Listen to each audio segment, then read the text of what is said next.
Hi, I'm Hweejan. I'm the portfolio manager for this Trinity Fund. I'm just going to run through some of the key events that we are looking at right now. Starting with the global view, if we look at the interest rates right now for the US long-term interest rates, over here what we are seeing is that it has fallen to a very, very low level of 0.6%. It is a new historic low. And what we are seeing is that there were three events that led to this in the last few weeks. Number one, we all know that it was a coronavirus fear that led to a massive disruption in the business activities. And secondly, we saw the oil price collapse recently. And of course, the third one was the blow up of the parity trade.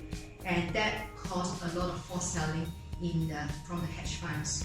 What we are seeing right now is that a lot of GDP forecasts globally is being downgraded, and there's definitely a lot of recessionary numbers that is being worked into the numbers at the moment.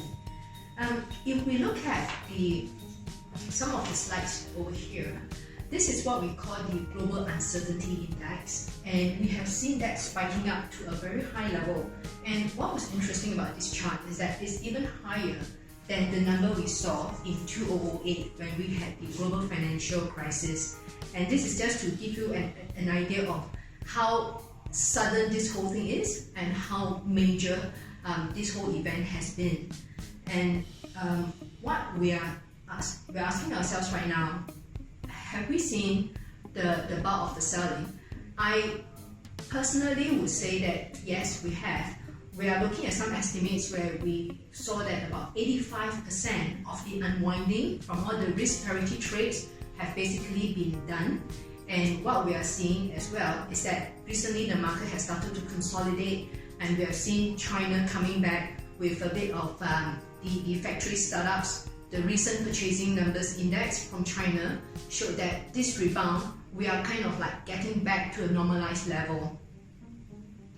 In this chart, this is where when we had the virus spread, when the factories in China stopped work, the industrial profit basically turned into losses because there was just no activities. But once the spread flattened out in China, what we saw was that this is the China manufacturing PMI. The PMI is what we look at the purchasing managers index.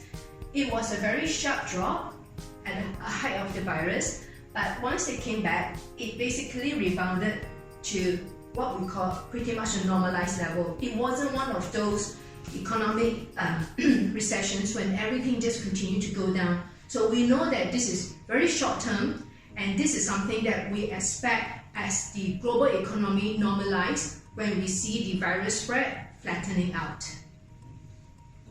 What we are looking at in Asia, our view is that the Asian governments have been very proactive with monetary policies and with the fiscal policies. Now, in ASEAN, we are seeing some signs of a pickup in the bad debt.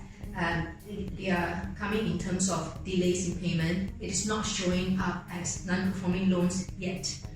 And what we are also seeing is that the current valuations are very, very cheap. If we look at some of the numbers, they are basically projecting factory shutdowns with supply chain disruption for up to 6 months. And we are seeing property companies that's trading at about 0.8 times price to book, and it is about 70% discount to the RNAV, or the revalued net asset value of the company. These are very low levels, and when we expect the GDP to normalize somewhat, when the spread of the virus has flattened, we would expect the valuations should really pick up. So in the next few weeks, I think that will start to price itself into the market, and we will see quite a strong pickup in the recovery as we head into the next 2 months.